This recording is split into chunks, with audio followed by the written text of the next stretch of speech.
Hello everyone, welcome to my YouTube channel. आज की video start करते हैं। Meaning of an accounting. इसमें मतलब क्या होता है कि अकाउंट का मतलब समझते हैं सबसे पहले कि एक अकाउंट के पर्टिकुलर चीज़ या फिर मतलब किसके place relating to particular head. कहने का मतलब है कि के लिए मतलब इनके लिए क्या की जाती है, हमें ट्रांजैक्शन को रिकॉर्ड करना होता है अकाउंट के अंदर। ठीक है, जैसे अगर हम कैश अकाउंट की बात करते हैं तो ये अकाउंट सिर्फ कैश से रिलेटेड ट्रांजैक्शन को एक जगह पर रिकॉर्ड करते हैं।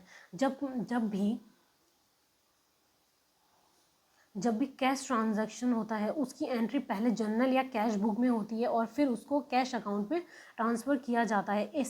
इसे पता चलता है कि कैश कितना आया और कितना गया और किस वजह से आया गया है। ये सब हम डिटेल उसमें लिखा होता है। एन अकाउंट इज़ डिवाइडेड, मतलब हर अकाउंट दो पार्ट्स में डिवाइड होता है, डेबिट और क्रेडिट में।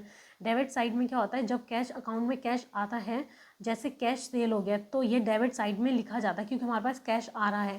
क्रेडिट साइड में क्या लिखा जाएगा, देखो डेबिट साइड कहाँ पर होता है, तो हमारा लेफ्ट साइड में होता है और क्रेडिट हमारा राइट साइड में होता है। जब कैश अकाउंट से कैश जाता है, मतलब जब परचेज कर रहे हैं हम कोई चीज़ ले रहे हैं, हमारे पास कोई चीज़ आ रही है, हमारे पास कोई चीज़ आने की वजह से हम उसको खरीदते हैं। खरीदने का मतलब कि हमारे पैसे जा रहे हैं तो ये क्रेडिट साइड में लिखा जाता है। अब अकाउंट का फॉर्मेट हमेशा टी शेप में होता है, जैसे लेफ्ट साइड डेबिट और राइट साइड में क्रेडिट होता है। एग्जाम्पल के तौर पे इस एग्जाम्पल से पता चलता है कि कैश अकाउंट में कैश सेल्स से 10,000 आया और कैश परचेज से हमारा क्या 5,000 गए। मुझे आई होप कि आपको ये क्लियर हो गया होगा एग्जाम्पल के तौर से। अब आप इस इमेज में देख सकते हैं कि इसका फॉर्मेट कैसा होता है। नेम ऑफ द अकाउंट पहले डेट साइड में होता है, हमारा किस साइड में है, ये लेफ्ट साइड में डेबिट है, और क्रेडिट साइड कहाँ पे है, हमारा राइट साइड में है कि इसमें date particular JF amount, date particular, ये सब चीज़ अमाउंट मतलब लिख रखा है। आप इसको ध्यान से देख लो। अगर एग्जाम में अगर पूछ लिया कि कौन सी साइड किस साइड में क्या आता है, तब आपको फॉर्म इससे डायग्राम से याद रहेगा। अब हमारा नेक्स्ट इसमें क्या है कि मतलब इस पॉइंट्स को मैं और डिस्क्राइब करती हूँ कि जैसे इसमें क्या लिखा है, नेम ऑफ द अकाउंट। इसमें क्या होता है कि रिटर्न टॉप पे होता है, जैसे अकाउंट का नाम सबसे ऊपर लिखा जाता है कि जैसे कैश अकाउंट हो गया, फिर बैंक अकाउंट, जो भी अकाउंट का नाम है वो लिखा जाएगा। एक अकाउंट दो इक्वल पार्ट्स में डिवाइड होता है, जिसमें एक डबल वर्टिकल लाइन होता है दोनों पार्ट्स को सेपरेट करने के लिए। ये लेफ्ट साइड में क्या है, डेबिट साइड, मैंने अभी जो दिखाया आपको इमेज में, डेबिट साइड में कहा जाता है। और इसे डेबिट से मतलब डेबिट से मतलब शो किया जाता है शॉर्ट फॉर्म में DR से। मतलब राइट साइड में क्या है कि क्रेडिट साइड को शो किया जाता है, CR से डिनोट करते हैं। यहाँ पे डेट क्या है, that is the date of transaction is entered in the date column. Transaction की डेट को डेट कॉलम में लिखा जाता है। पर्टिकुलर कॉलम में उस अकाउंट का नाम लिखा जाता है जो ट्रांजैक्शन में इन्वॉल्व है। ठीक है, जो बैंक का अकाउंट है उसका नाम, उसके जो नाम में, जैसे किसी ने परचेज़ करा है कोई भी चीज़, उसका नाम आएगा ठीक है।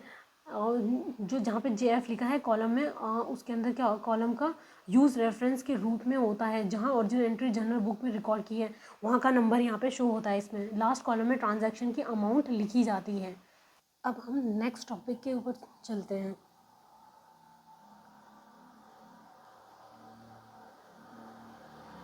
Classifications of accounts. Classification account मतलब हमने अकाउंट्स को मतलब किस तरह से मतलब डिवाइड कर रखा है, हमने दो टाइप्स में डिवाइड कर रहा है, एक ट्रेडिशनल मेथड से और दूसरा हमारा मॉडर्न क्लासिफिकेशन से। ट्रेडिशनल क्लासिफिकेशन में क्या होता है कि यहाँ पे इसमें 3 टाइप्स में डिवाइड कर रखा है, personal, real, nominal, revenue. Nominal क्या होता है, रेवेन्यू और एक्सपेंसेस। अब इनको ना डिटेल जानेंगे। अब हम सबसे पहले देखेंगे ट्रेडिशनल क्लासिफिकेशन। इसको उसमें डिवाइड कर रखा था। पर्सनल अकाउंट, सबसे पहले पर्सनल अकाउंट आता है। पर्सनल अकाउंट के अंदर क्या आता है कि पर्सनल अकाउंट क्या होता है कि इसमें वो अकाउंट्स होते हैं जो इंडिविजुअल्स, फर्म्स, कंपनी एक्सेट्रा से रिलेटेड होते हैं। इनका पर्पस ये होता है कि पता चले कि कितना बैलेंस ड्यू है, ड्यू फ्रॉम पर्सन या आइडेंटिटी, जिसका अकाउंट होगा उसमें। पर्सनल अकाउंट को यहाँ पे 3 कैटेगरीज में डिवाइड कर रखा है। सबसे पहला क्या है, नेचुरल पर्सनल अकाउंट्स। इसमें क्या होता है कि ये अकाउंट्स नेचुरल पर्सन के होते हैं, जैसे राम अकाउंट हो गया, आशास अकाउंट हो गया, एक्सेट्रा। मतलब इसमें नाम वाले, जैसे आपका नाम भी हो, आपका भी अकाउंट होगा बैंक में, वो वाला करके। ठीक है, सेकंड वाला हमारा आर्टिफिशियल पर्सनल अकाउंट्स। ये अकाउंट्स फर्म्स, कंपनीज, इंस्टीट्यूशंस के होते हैं जो बिजनेस डीलिंग में पर्सन के में रिकोगनाइज़ किए जाते हैं। जैसे कि किसी कंपनी का नाम हो गया कि अमर स्टेशनरी, जैसे आपने कोई अपना बिजनेस स्टार्ट किया, उस कंपनी का नाम हो गया पायलट पेंट्स लिमिटेड। ऐसे करके दिल्ली के कुछ कंपनियों के नाम हो गए, एक्सेट्रा। ठीक है, थर्ड पॉइंट हमारा क्या आ गया, रिप्रेजेंटेटिव पर्सनल अकाउंट्स। इसमें क्या होता है कि ये अकाउंट्स एक पर्टिकुलर पर्सन या ग्रुप पर्सन को रिप्रेजेंट करते हैं। जैसे कि आउटस्टैंडिंग रेंट अकाउंट हो गया, जो लैंडलॉर्ड को पेएबल रेंट को रिप्रेजेंट करता है। अब इसके रूल्स क्या हैं, आपको इसके रूल्स याद होने चाहिए। Rules of debit and credit. Debit the receiver, credit the giver. यहाँ पे क्या है कि जो भी डेबिट में क्या हो जाएगा, जो भी रिसीव कर रहे होंगे, और क्रेडिट में क्या होगा, जो हम उसको दे रहे हो, गिवर होगा, ठीक है, ये वाले इसमें आएगा। जब डेबिट क्रेडिट करेंगे, जब आप ट्रांजेक्शन करोगे तो इसी के अकॉर्डिंग किया जाता है ट्रेडिशनल उसमें पर्सनल अकाउंट में। अब हम देखते हैं रियल अकाउंट्स का। रियल अकाउंट्स में क्या होता है कि अकाउंट्स, रियल अकाउंट वो अकाउंट्स होते हैं जो फर्म के टेंजिबल या इनटेंजिबल एसेट्स से रिलेटेड होते हैं। डेप्टर्स को छोड़कर टेंजिबल एसेट्स कौन सी होती हैं यहाँ पे, टेंजिबल जिसको हम टच कर सकते हैं, जैसे कि लैंड हो गया, बिल्डिंग होगी, इन्वेस्टमेंट्स हो गए, प्लांट एंड मशीनरी हो गया, स्टॉक हो गया, कैश इन हैंड हो गया। और इनटेंजिबल एसेट्स कौन सी होती है जिसको हम टच नहीं कर सकते हैं, जैसे कि हमारी गुडविल हो गया, पेटेंट्स हो गए, ट्रेडमार्क्स हो गए, इनको हम क्या कहते हैं, हम टच नहीं कर सकते हैं इसको, ठीक है। रियल अकाउंट के मतलब इसका फॉर्मूला क्या होता है, जिससे हम रूल्स चलते हैं इसके लेके, इसमें क्या होता है, डेबिट व्हाट कम्स इन और क्रेडिट व्हाट गोज आउट। ये भी सेम उसी तरह होता है कि डेबिट मतलब जो भी आ रहा है, क्रेडिट मतलब इस रूल्स में डेबिट व्हाट कम्स इन का मतलब है कि जो एसेट आते हैं उसका डेबिट करो, ठीक है। और जो क्रेडिट मतलब यहाँ पे जो एसेट जाता है, मतलब जाते हैं जो एसेट्स उसका क्रेडिट करो, ऐसे करके है इसमें 4 रूल्स इसके। अब हम तीसरे पॉइंट पे चलते हैं, नॉमिनल रेवेन्यू और एक्सपेंसेस अकाउंट में। ये थर्ड पॉइंट है हमारा, ठीक है। इसके बारे में क्या है कि बात कर रहे हैं कि जो रेवेन्यू एक्सपेंसेस से रिलेटेड है, या आपके इसके हेडिंग में लिखा होगा कि रेवेन्यू और एक्सपेंसेस है, तो वो अकाउंट जो expenses, losses, gains, revenue etcetera से रिलेटेड होते हैं, उन्हें नॉमिनल अकाउंट्स कहा जाता है। इनमें कुछ मतलब इसमें कुछ एग्जाम्पल्स से समझते हैं इसको, जैसे कि हमारा सैलरी अकाउंट हो गया, फिर हो गया परचेजेस अकाउंट हो गया, इंटरेस्ट पेड अकाउंट हो गए, सेल्स अकाउंट हो गया, कमीशन रिसीव अकाउंट हो गया। सभी नॉमिनल अकाउंट्स का नेट रिजर्व प्रॉफिट या लॉस होता है जो कैपिटल अकाउंट में ट्रांसफ़र किए जाते हैं। अब इसका रूल्स क्या है कि डेबिट और क्रेडिट के रूल, सब debit all expenses and losses हो गया, credit all incomes and gains gains हो गया। अब इसमें क्या होता है, जो सभी एक्सपेंसेस और लॉसेज होते हैं उनको डेबिट करो, ठीक है। और credit all incomes and gains का मतलब कि सभी इनकम्स और गेन्स को क्रेडिट करो। अब इसकी तरफ चलते हैं, मॉडर्न क्लासिफिकेशन ऑफ अकाउंट्स में। ये क्या होता है, ये मॉडर्न अप्रोच है जो अकाउंट्स को क्लासीफाई करता है। इसमें ये हमारे 5 कैटेगरीज में इसको बांट रखा है इन अकाउंट्स को। सबसे पहला हो गया हमारा एसेट्स अकाउंट हो गया, फिर लाइबिलिटीज़ अकाउंट्स हो गए, कैपिटल अकाउंट्स हो गए, फिर रेवेन्यू अकाउंट्स हो गए, फिर हमारा हो गया 5th एक्सपेंसेस अकाउंट्स हो गए। अब इसको हम डिटेल समझते हैं। सबसे पहले एसेट्स अकाउंट हो गया। एसेट्स अकाउंट क्या हमें इसमें क्या होता है कि जो कंपनी की एसेट्स होती हैं उस जैसे प्रॉपर्टीज़ का अकाउंट होते हैं, जैसे कि मतलब लैंड हो गया, बिल्डिंग हो गया, प्लांट एंड मशीनरी हो गया, फर्नीचर हो गया, पेटेंट्स हो गए, इन्वेंट्री हो गए, ये सब के सब क्या हो जाते हैं, हमारे एसेट्स अकाउंट्स में आ जाते हैं, ठीक। और उसके बाद सेकंड पॉइंट हमारा लाइबिलिटीज़ अकाउंट। इसमें क्या होता है कि लाइबिलिटी अकाउंट्स में कंपनी के लेंडर्स हो गए, गुड्स के क्रेडिटर्स हो गए, एक्सपेंसेस के क्रेडिटर्स हो गए, अकाउंट होता है। मतलब इन लोगों का क्या होगा, इसमें लाइबिलिटीज़ अकाउंट में इनका अकाउंट होता है। फिर कैपिटल अकाउंट क्या होता है, इस कैपिटल अकाउंट में बिजनेस में क्या किया जाता है, इन्वेस्ट करने वाले जैसे प्रोप्राइटर्स हो गए, प्रोप्राइटर मतलब पार्टनर्स का अकाउंट होता है इसके अंदर, ठीक है। इसमें कैपिटल और ड्राइंग्स अकाउंट दोनों होते हैं इसमें। फिर आगे हमारा next revenue accounts. Revenue account में क्या होता है, इस कंपनी के मतलब जो भी इनकी वो होगा रेवेन्यू वगैरह होंगे, जैसे इसमें गेंस के अकाउंट होता है इसमें, जैसे कि सेल्स हो गया, इंटरेस्ट हो गया, रिसीव्ड हो गया, एक्सेट्रा। मतलब जिससे हमें कैश मिल रहा है, वो आमदनी, मतलब आमदनी कहने का मतलब है यहाँ पे कि जो भी हमें जो कैश रिसीव हो रहा है, हमारे पास जो भी रेवेन्यू आ रहा है इसके अंदर। फिफ्थ पॉइंट क्या हमारा एक्सपेंसेस अकाउंट हो गया। एक्सपेंस अकाउंट के अंदर क्या होता है कि इसमें बिजनेस चलाने में होने वाले एक्सपेंसेस या लॉसेस, जो भी हम अपना बिजनेस चला रहे हैं, रन कर रहे हैं, उसमें जो भी हमारा एक्सपेंस लॉसेस के जो अकाउंट होते हैं, जैसे कि परचेजेस, वेजेस हो गए, वेजेस पेड हो गई, हमारी डेप्रिशिएशन हो गया, रेंट हो गया, जिसमें कि हमारे खर्चे हो रहे हैं, हम उनमें पेमेंट करी जा रही है हमारे इसमें। अब हम इसके रूल्स देखते हैं, डेबिट और क्रेडिट के रूल्स मॉडर्न क्लासिफिकेशन के अकॉर्डिंग। सबसे पहले टाइप मतलब जो भी पहले सबसे पहला क्या है हमारा एसेट्स अकाउंट्स इंक्रीज और डिक्रीज होगा। इसके कहने का मतलब क्या है कि एसेट्स अकाउंट में जैसे इंक्रीज क्या हो रहा है तो डेबिट करो, ठीक है। अगर डिक्रीज हो रहा है तो उसको क्रेडिट करो। सेकंड पॉइंट क्या है, लाइबिलिटीज़ अकाउंट्स डिक्रीज इंक्रीज। इसमें क्या होगा कि लाइबिलिटीज़ अकाउंट में क्या होगा, डिक्रीज कहाँ पे जाएगा, हमारा डेबिट साइड में जाएगा लाइबिलिटीज़ का, और इंक्रीज होगा तो किधर जाएगा, क्रेडिट में। उसमें जब हमारे लाइबिलिटीज़ बढ़ेंगी, इंक्रीज होंगी, तो क्रेडिट साइड में डालेंगे। थर्ड पॉइंट क्या है हमारा, कैपिटल अकाउंट्स डिक्रीज और इंक्रीज। इसमें क्या होगा, डिक्रीज जब हमारी कैपिटल कम हो रही होंगी तब हम उसको डेबिट करेंगे, और जब हमारी इंक्रीज हो रही होगी तो उसको क्रेडिट करेंगे। रेवेन्यू अकाउंट्स में क्या होता है कि डिक्रीज़ कब करेंगे, जब कम हो रही है हमारी रेवेन्यू, कम हो रहा है मतलब हमारा प्रॉफिट गेन्स जो भी है कम हो रहा है, तो उसको हम डेबिट में करेंगे। अगर हमारी रेवेन्यू इनकम बढ़ रही है, अकाउंट्स बढ़ रहे मतलब रेवेन्यू अकाउंट्स इंक्रीज़ हो रहा है, तो इसका मतलब हम इसको क्रेडिट करेंगे। फिफ्थ पॉइंट हमारा एक्सपेंस अकाउंट्स। इसमें क्या होगा कि इंक्रीज़ हो रहा है, जब हमारा खर्चे इंक्रीज़ हो रहे हैं तो हम इसको डेबिट करेंगे, अगर हमारे डिक्रीज़ हो रहे हैं खर्चे तो हम इसको क्रेडिट करेंगे। उम्मीद करते हैं आपको ये रूल्स याद हो गए। अब हम नेक्स्ट टॉपिक पे चलते हैं, accounting process. The steps involve in the process of accounting are follows. सबसे पहले इसमें क्या होता है, डॉक्यूमेंटिंग द ट्रांजैक्शन। सबसे पहले ट्रांजैक्शन को डॉक्यूमेंट में करना ज़रूरी होता है, मतलब इसमें जो भी आपने ट्रांजैक्शन की है उससे किस एक पर्टिकुलर उसमें लिखना हो, जैसे बुक कीपिंग वाला, there should be some paper evidence. हमारे पास उस ट्रांजैक्शन का कुछ पेपर एविडेंस होना चाहिए,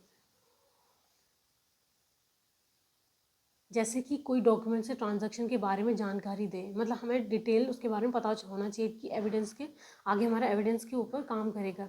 यह एविडेंस बिजनेस के अंदर से जनरेट होता है, जो भी हम ट्रांजैक्शन करेंगे ये सारा जो भी प्रोसेस होगी बिजनेस के अंदर होने वाली डॉक्यूमेंट हो सकता है, या बिजनेस में बाहर से आने वाले पेपर हो सकते हैं। जैसे कोई तुमने परचेज करा या सेल्स करा, उसका पूरे डॉक्यूमेंट आपके पास डिटेल एविडेंस है आपके पास। क्लासीफाइड, नेक्स्ट पॉइंट हमारा क्लासीफाइड द ट्रांजैक्शन। अब ट्रांजैक्शन को क्या करना है, हमारा करना ज़रूरी है, मतलब उसको क्लासीफाई करो। सभी ट्रांजैक्शन को ओरिजिनल एंट्री की बुक्स में रिकॉर्ड करना है कि जो जिस अकाउंट में उसमें डालेंगे, क्लासीफाई करना ज़रूरी है। बुक्स या जर्नल भी कहा जा सकता है इसको। सब्सिडरी बुक्स मतलब जो कैश बुक होगी, परचेज बुक, ये इसके अंदर डालना होगा। अब नेक्स्ट पॉइंट हमारा रिकॉर्डिंग दी ट्रांजैक्शन। ट्रांजैक्शन को रिकॉर्ड करना ज़रूरी है। ट्रांजैक्शन को इनिशियल रिकॉर्ड प्राइमरी डॉक्यूमेंट होता है और अकाउंटेंट उसको जर्नल में रिकॉर्ड करता है। पोस्टिंग, उसके बाद क्या करेंगे हम, पोस्टिंग दी ट्रांजैक्शन। ट्रांजैक्शन को लेजर में पोस्ट करना ज़रूरी होता है। इसमें क्या, पोस्टिंग का मतलब है कि जर्नल में दी, मतलब जो जर्नल में आपने जो भी इंफॉर्मेशन ट्रांजैक्शन की होगी उसको लेजर अकाउंट में उसको उसके अकाउंट में डालना है। जैसे सेल्स वाले में जो होगा, जो किसी अगर पर्सन का नाम वाले अकाउंट उसमें डालेंगे, सेल्स वाला सेल्स में डालेंगे, कैश वाला कैश में डालेंगे। लास्ट हमारा इसमें है समराइजिंग दी ट्रांजैक्शन। इसमें क्या है, ट्रांजैक्शन को समराइज़ करना है सिस्टमेटिक मैनर्स में। जैसे जब बिजनेस में हज़ारों ट्रांजैक्शन होते हैं एनुअली, तो उनके फाइनेंस पर प्रभाव को समराइज़ करना ज़रूरी होता है, इसलिए आपको सारा एविडेंस में रखना बहुत ज़रूरी होता है इस बिज़नेस के अंदर, अगर आपकी कोई कंपनी है या फिर आप किसी चीज़ का बिजनेस कर रहे हो तो। अगर आपको इनमें से कोई पॉइंट समझ में नहीं आता, आप मुझे कमेंट सेक्शन में पूछ सकते हैं। अकाउंटिंग में ये प्रोसेस करना, ये स्टेप को करना बहुत ही ज़रूरी है। क्यों, क्योंकि फाइनेंशियल पोजीशन के बारे में हमें समझाता है, डिसीजन मेकिंग में अच्छे से बताता है कि हमने कोई समराइज़ करने की वजह से क्या होगा, हम डिसीजन सही से ले सकते हैं। फिर रिपोर्टिंग करना होता है कि हम उसका यूज़ कर सकते हैं, कोई कंपनी हमारा आगे चल के उस कंपनी का नाम होगी, गुडविल अच्छा हो सकता है, इसलिए हमें सब चीज़ का ध्यान रखना होता है बिजनेस में। अब हम नेक्स्ट टॉपिक पे चलते हैं, इंटरप्रेटिंग दी ट्रांजैक्शन। अब यहाँ ये मतलब है कि इंटरप्रेटिंग के का मतलब है कि फाइनेंशियल स्टेटमेंट्स की डाटा को समझाना और उसकी सिग्निफिकेंस को डिटरमाइन करना, जो भी रिजल्ट निकलता है उसके बारे में बात करिए। इंटरप्रेटिंग को कि उसका मतलब पर्पस क्या होता है, कि एक तरीके का उसका अटेम्प्ट करने का, कि फाइनेंशियल स्टेटमेंट्स के डाटा को एनालाइज करके बिजनेस के फ्यूचर प्रोस्पेक्टस के बारे में फोरकास्ट करना। मतलब जो भी हमें रिजल्ट मिलेगा, कि हमें पता चलेगा कि हमारे उस बिजनेस के अंदर प्रॉफिट है लॉस हो रहा है, उसके अकॉर्डिंग हमारी ट्रांजैक्शन कितनी है और क्या नहीं हुई है, हमारी कुछ जैसे कुछ कैश का कम ज़्यादा होना, ये सब चीज़ हमारे उसमें फ़र्क पड़ता है हमारे किसमें, बिजनेस के अंदर। अब उस चीज़ का हम पहले से पता चल जाएगा इसमें इंटरप्रेटिंग दी ट्रांजैक्शन वाले इसमें, कि जब हम सब सारे प्रोसेस को स्टेप को फॉलो करने के बाद तब हमें जब रिजल्ट सामने आएगा तो हम उसके अकॉर्डिंग फ्यूचर में देख सकते हैं कि हमें अगर लॉस हो रहा है तो उसमें हमें उस लॉस को कैसे कम करना है और प्रॉफिट को कैसे बढ़ाना है, ताकि फ्यूचर में अच्छे से काम कर सके। फिर जर्नल आ गया, इसमें जर्नल एक बुक ऑफ ओरिजिनल एंट्री है जिसमें ट्रांजैक्शन को पहले रिकॉर्ड किया जाता है। सिंपली इसमें जर्नल में ट्रांजैक्शन को पहले रिकॉर्ड करने के बाद लेजर अकाउंट्स को प्रिपेयर किया जाता है, ये पूरी प्रोसेस में चलता है। इसमें दो टाइप्स के होते हैं, एक जनरल होता है, दूसरा जनरल प्रॉपर होता है इसके अंदर। अब नेक्स्ट टॉपिक आते हैं हम, ट्रायल बैलेंस। ट्रायल बैलेंस का क्या होता है, एक प्रूव होता है जो डेबिट और क्रेडिट बैलेंसेस की इक्वलिटी को दर्शाता है, कि अगर ट्रायल बैलेंस में जैसे कुछ टाइम में अगर इक्वल अकाउंट नहीं हो रहे हैं तो हमारा उसमें सस्पेंस अकाउंट भी आता है इसके अंदर। डबल एंट्री, अब इसमें क्या लिखा है कि डबल एंट्री सिस्टम है, लेजर में सभी डेबिट्स का सभी क्रेडिट के योग के बराबर होना चाहिए, अगर नहीं होता है तो उसमें सस्पेंस अकाउंट आता है इसमें। इन अदर वर्ड्स मतलब यानी कि डेबिट बैलेंसेस का टोटल क्रेडिट बैलेंसेस के टोटल के बराबर होना चाहिए। डेबिट और क्रेडिट बैलेंस की इक्वलिटी का प्रूफ ट्रायल बैलेंस कहलाता है। सबसे फिर इसके बाद क्या है, एरर्स। एरर्स में क्या होता है कि मतलब गलतियाँ होना, कि अकाउंट्स प्रिपेयर करते समय होने वाली गलतियाँ, उसकी वजह से हमारा जैसे ट्रायल बैलेंस के अंदर कुछ एरर आ जाता है। एरर कहने का मतलब वहाँ पे सस्पेंस अकाउंट की जो आता है, क्योंकि कुछ या फिर एरर हुआ होता है या फिर कोई अमाउंट मिसिंग होती है।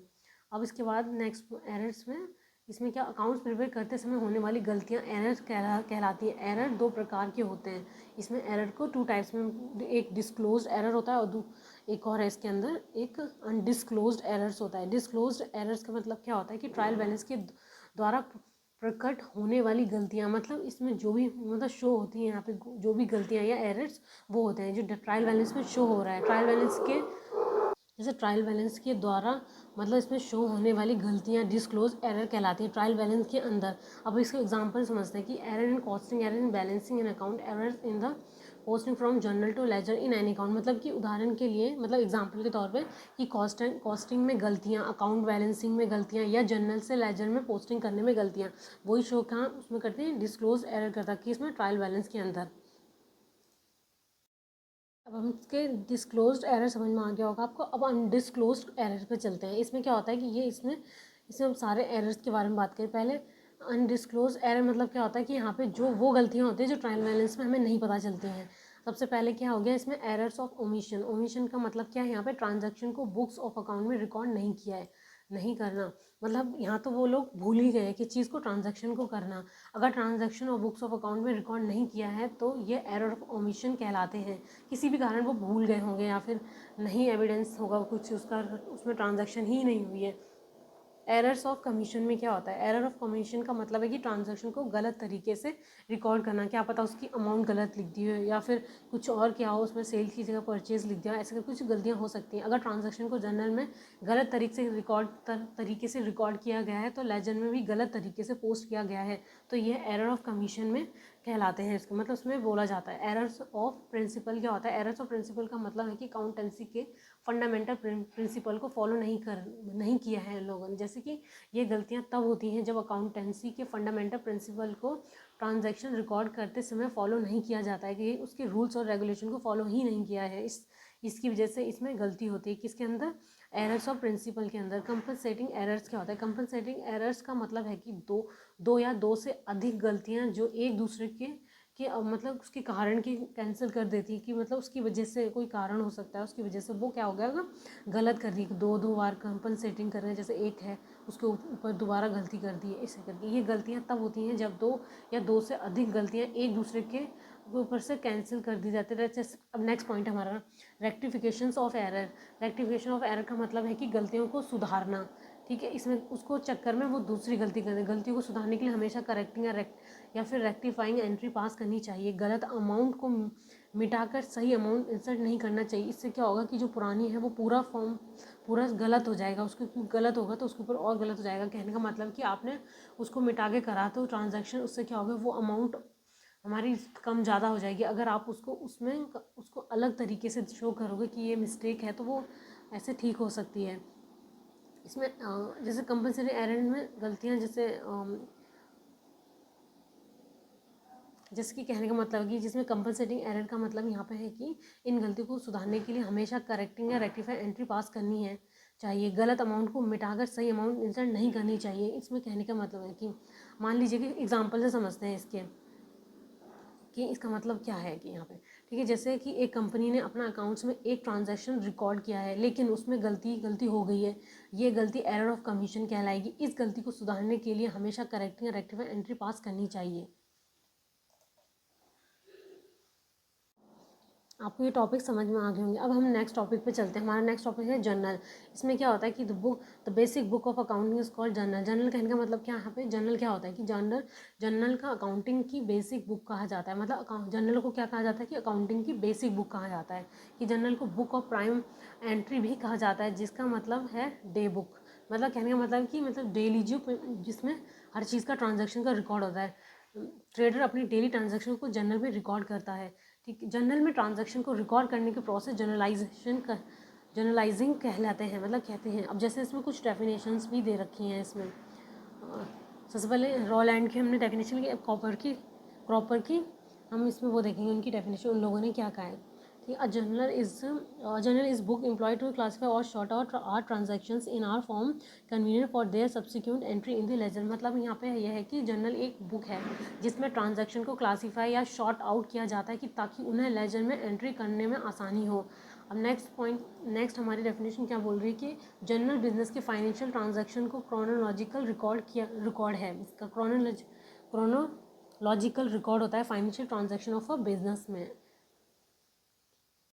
जर्नल को आप एक एग्जांपल के तौर पे समझिए, जैसे कि आपकी मतलब एक कंपनी ने एक ट्रांजैक्शन किया है जिसमें उन्होंने कुछ मतलब स्टॉक हो गया, फिर किसी चीज़ का मतलब उन्होंने खरीदा है, कोई स्टॉक खरीदा है मतलब परचेज़ किया है, या ट्रांजैक्शन जर्नल में जो उन्होंने खरीदी हुई है उस ट्रांजैक्शन को जर्नल में रिकॉर्ड किया है उसकी ट्रांजैक्शन को, और उसके बाद फिर उस जो ट्रांजैक्शन उन्होंने जो जर्नल में की थी उसको वहाँ अब कहाँ जाकर पोस्ट करना है, लेजर अकाउंट में पोस्ट किया है।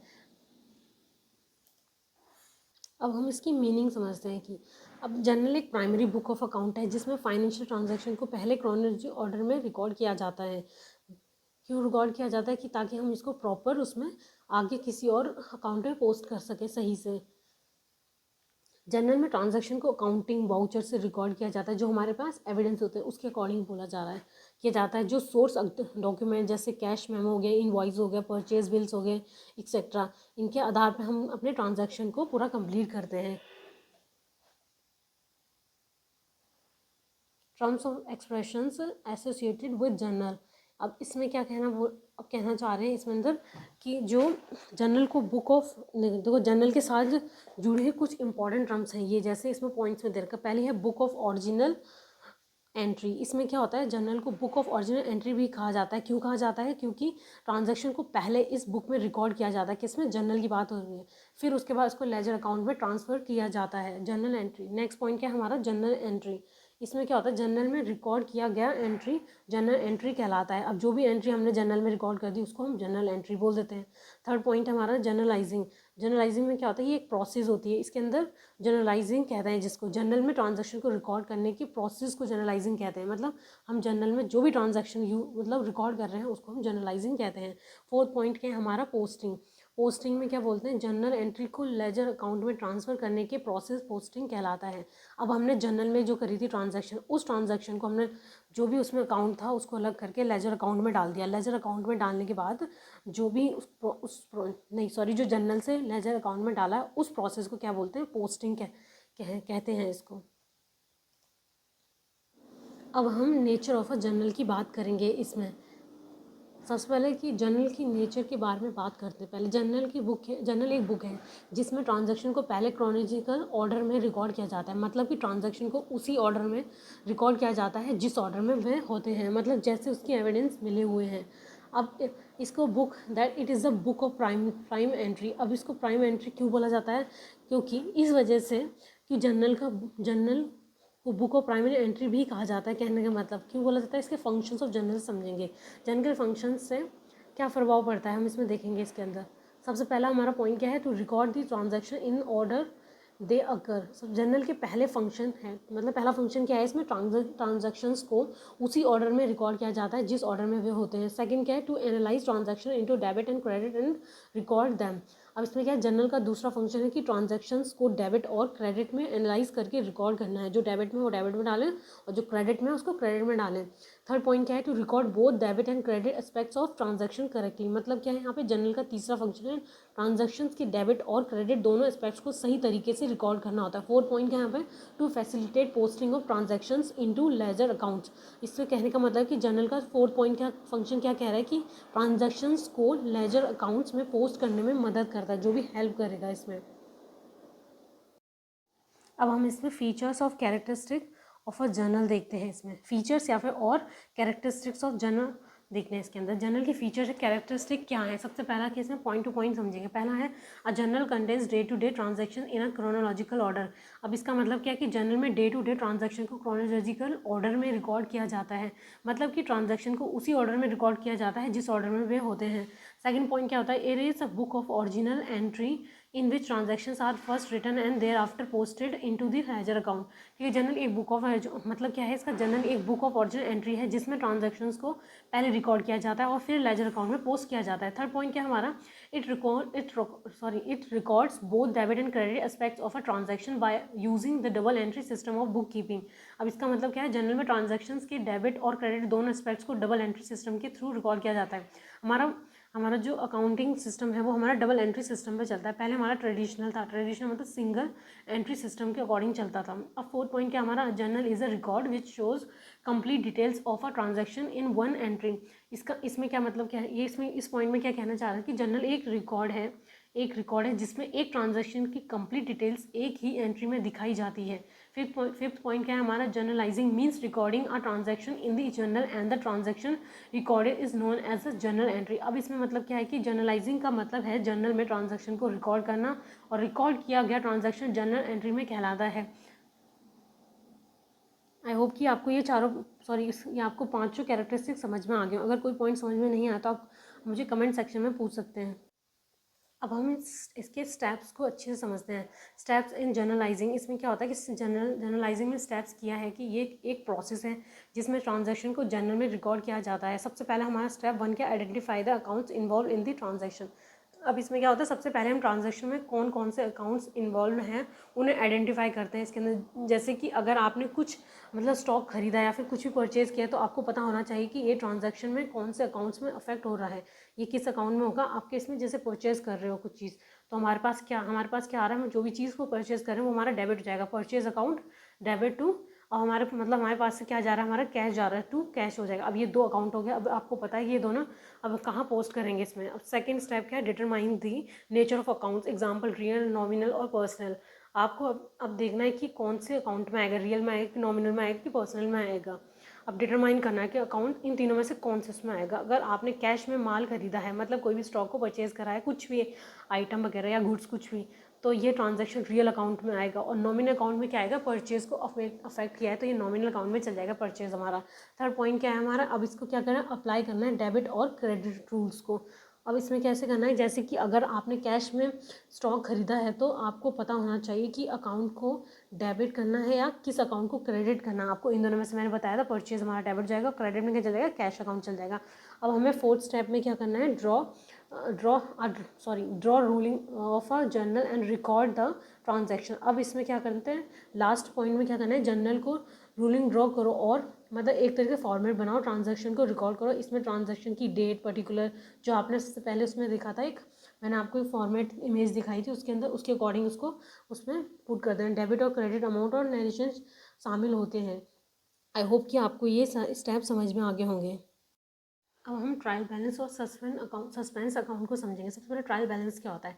ट्रायल बैलेंस क्या है, ये एक स्टेटमेंट है जो लेजर अकाउंट्स के डेबिट और क्रेडिट बैलेंस को दिखाता है। ट्रायल बैलेंस में क्या दिखाएगा, शो करेगा हमारा जो फॉर्मेट होगा, एक साइड डेबिट साइड होगा और एक क्रेडिट साइड होगी। इसमें ये ट्रायल बैलेंस लेजर अकाउंट्स के डेबिट और क्रेडिट बैलेंसेस को लेकर उसको लेकर हमें इसको बनाते हैं, इसका फॉर्मेट बनता है, जो भी इसकी ट्रांजेक्शन की जाएगी इसके अकॉर्डिंग बनेगा ट्रायल बैलेंस।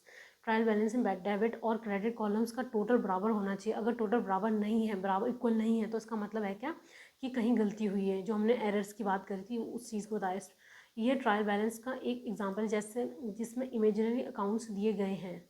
एक सपोज एग्जांपल के तौर, सस्पेंस अकाउंट क्या होता है। अब नेक्स्ट टॉपिक चलते हैं, हमारा सस्पेंस अकाउंट क्या है। सस्पेंस अकाउंट में क्या होता है, क्या है कि यह एक अकाउंट है जिसमें ट्रायल बैलेंस का डिफरेंस ट्रांसफर किया जाता है, कि अगर डेबिट क्रेडिट में से कोई एक साइड भी बराबर नहीं है तो इस डिफरेंस को सस्पेंस अकाउंट में ट्रांसफ़र किया जाता है। इसी गलती को ढूंढने और सुधारने में मदद मिलती है इसमें। अब जैसे कितनी भी अमाउंट है हम उसको सस्पेंस अकाउंट में डाल देते हैं। अब हमको मिटा के दोबारा कैंसिल करके वहाँ लिखने की ज़रूरत नहीं है। हम यहाँ पे क्या करेंगे, हम उसे सस्पेंस अकाउंट में डाल के शो कर देंगे। अब हम ट्रायल बैलेंस का मीनिंग देखेंगे। ट्रायल बैलेंस का मीनिंग क्या है। ट्रायल बैलेंस एक statement prepare with the debit and credit balances of the ledger accounts. Trial balance क्या है, मैं इसको हिंदी में एक्सप्लेन करती हूँ, आप इंग्लिश में पढ़ लें। ट्रायल बैलेंस का मतलब क्या है, यह एक इम्पॉर्टेंट कॉन्सेप्ट है।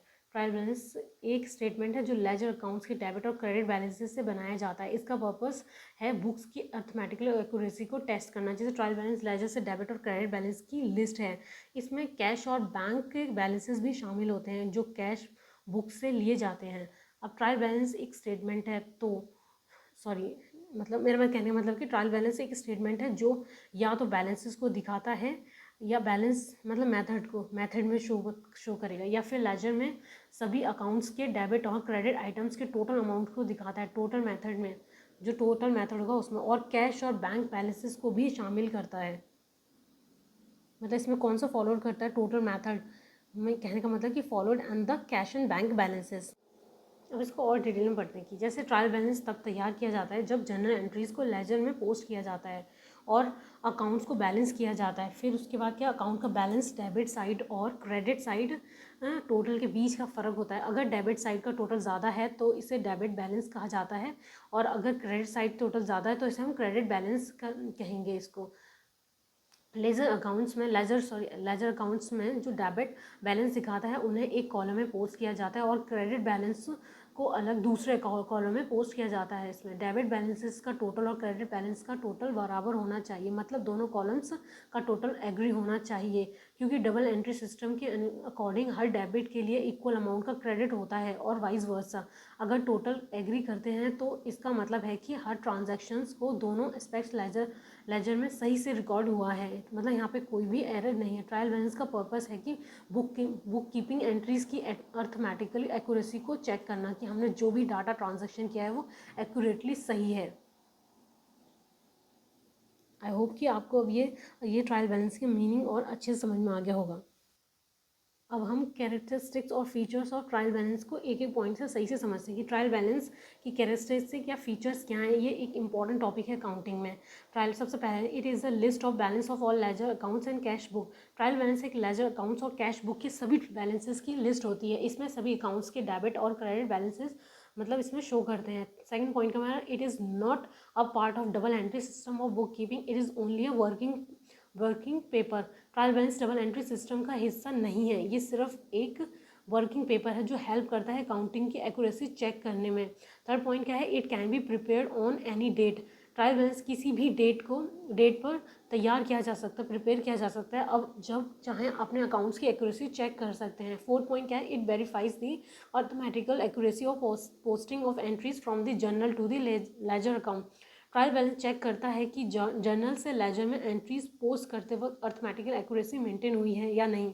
अगर टूल्स मैच करते हैं तो इसका मतलब है कि अर्थमेटिकल एक्यूरेसी सही है। अगर फिफ्थ पॉइंट है, it is not a conclusive proof of the accuracy of the books of accounts since some errors are not disclosed by the trial balance, for example error of principle। Trial balance मतलब हमने rules follow नहीं किए। Trial balance books of account इस accuracy का conclusive proof नहीं है, क्योंकि errors trial balance में डिस्क्लोज नहीं होता है। जैसे कि error of principle, accounting principles को गलत अप्लाई करना ट्रायल बैलेंस में नहीं दिखाई देता है। आई होप आपको ये कैरेक्टरिस्टिक्स समझ में आगे होंगे। अब हम इसके ऑब्जेक्टिव्स और फंक्शंस और प्रिपेयरिंग ट्रायल बैलेंस के देखेंगे। ट्रायल बैलेंस तैयार करने के लिए ऑब्जेक्टिव और फंक्शंस क्या हैं हम, यह एक इंपॉर्टेंट टॉपिक है अकाउंट्स में। सबसे पहला हमारा है to ascertain the arithmetical accuracy of ledger accounts. अब आप उसको पूरा पढ़ लेना इस सेंटेंस को, मैं आपको इसमें सिंपल इसमें समझाती हूँ। ट्रायल बैलेंस के पहला ऑब्जेक्टिव है कि लेजर अकाउंट्स की अर्थमेटिकल एक्यूरेसी को असर्टेन करना। ये इंश्योर करता है कि पोस्टिंग और दूसरे अकाउंटिंग प्रोसेस में कोई अर्थमेटिक एरर नहीं है। अब इसमें ट्रायल बैलेंस हेल्प करता है। ये ट्रायल बैलेंस और क्या मतलब हेल्प करता है हमारी, करता है कि इस्टेब्लिश करना है कि करने में कि पोस्टिंग और दूसरे अकाउंटिंग प्रोसेस में कोई अर्थमेटिक एरर तो नहीं है। सेकंड पॉइंट क्या है, to help in preparing the final accounts. इसमें कहने का मतलब कि ट्रायल बैलेंस का दूसरा ऑब्जेक्टिव है फाइनल अकाउंट्स तैयार करने में मतलब हेल्प करता है। फाइनेंशियल स्टेटमेंट्स आमतौर पर ट्रायल बैलेंस के बेसिस पर तैयार की जाती है। किस पे, ट्रायल बैलेंस का उसके बेसिस पे, स्टेटमेंट के बेसिस पे, यानी कहने का मतलब फाइनेंशियल स्टेटमेंट्स को ट्रायल बैलेंस के बेसिस पर तैयार किया जाता है, क्योंकि ये सभी अकाउंट्स के बैलेंसेस को एक जगह पर दिखाता है। अदरवाइज द वर्क में be difficult if not impossible. अगर ट्रायल बैलेंस ना हो तो फाइनेंशियल स्टेटमेंट को मतलब इसको पूरा करने के लिए हमें बहुत ही मुश्किल होगी, हमें डिफ़िकल्टी होगी। फिर उसके बाद इसलिए फाइनेंशियल स्टेटमेंट हमें मतलब ट्रायल बैलेंस का दूसरा ऑब्जेक्टिव है। फाइनेंशियल स्टेटमेंट अगर हम इसको तैयार करते हैं, रेडी करते हैं, फॉर द पर्पज़ क्या होता है इसका। थर्ड पॉइंट क्या है, समरी ऑफ ईच अकाउंट। इसमें ट्रायल बैलेंस लेजर को समरी ऑफर करता है कि इसमें सभी अकाउंट्स के बैलेंसेस को एक जगह पर दिखाया जाता है। ट्रायल बैलेंस मतलब दोनों अकाउंट मतलब डेबिट और क्रेडिट में शो करा जाता है समरी, जिसमें सभी अकाउंट्स के बैलेंसेस शामिल मतलब शो कर रहे होते हैं उसके अंदर। अगर किसी अकाउंट के बारे में और डिटेल चाहिए तो लेजर को रेफ़र किया जाता है कि कोई चीज़ अगर आपको डिटेल में जानी है तो। फोर्थ पॉइंट क्या है कि हेल्प करता है किसमें, लोकेटिंग एरर्स को, मतलब ट्रायल बैलेंस को एक ऑब्जेक्टिव है, ये एक तरीके ट्रायल बैलेंस एक ऑब्जेक्टिव हो गया हमारा कि एरर्स को, जो एरर्स है हम उसको मतलब उसको फाइंड आउट करते हैं, ताकि वो हेल्प करता है आगे हमारे उसमें पोस्ट को, उसमें कोई गलतियाँ होती तो उसको हम अकाउंटिंग में सही कर सकते हैं। ये हेल्प करता है कि ये पता लगेगा कि कि इसमें मेन प्रॉब्लम क्या है अकाउंटिंग के अंदर। इसमें क्या है, trial balance book keeping work में एरर्स लोकेट करने में मदद करता है, हेल्प करता है ये trial balance. It should be हमारा समरी ऑफ ईच अकाउंट वाला हो गया पॉइंट ये। लेकिन ये ध्यान रखना ज़रूरी है कि ट्रायल बैलेंस सिर्फ अर्थमेटिक एरर्स को ही डिटेक्ट कर सकता है, सभी टाइप्स के एरर्स को नहीं। जैसे डेबिट बैलेंसेस हो गए हमारे इसके अंदर शो कर रहा है फोर्थ पॉइंट में। उसके बाद हम क्रेडिट बैलेंसेस, मतलब ये किस तरह से शो होता है हमारे ट्रायल बैलेंस में, इसमें दे रखा है, मैंने लिखा है इसमें ये जो ब्लैक से ज़्यादा जो बोल्ड वर्ड्स में लिखा है उसमें। जैसे क्रेडिट बैलेंसेस में लाइबिलिटीज़ होगी, कैपिटल, क्रेडिटर्स, इनकम्स और गेन्स शामिल होते हैं। और डेबिट साइड में क्या होता है, डेबिट बैलेंसेस में एसेट्स, ड्राइंग्स, डेटर्स, एक्सपेंसेस और लॉसेज शामिल होते हैं। आप इन दोनों पॉइंट्स को अच्छे से याद कर लेना। मैंने एक फॉर्मेट बना रखा है इसमें डेबिट और क्रेडिट साइड में, अब देख लेना। अब डेबिट साइड में क्या क्या आता है हमारा, सबसे पहले एसेट्स होगी। एसेट्स का मतलब क्या होता है, जो कंपनी के पास होते हैं। सबसे पहले इसमें कोई cash in hand. Cash in hand का मतलब क्या होता है कि कंपनी के पास कितना कैश है। बैंक का मतलब यहाँ पे क्या है, बैंक में कितना बैलेंस है। फर्नीचर हमारी क्या होगी, फिक्स एसेट्स होगी हमारी।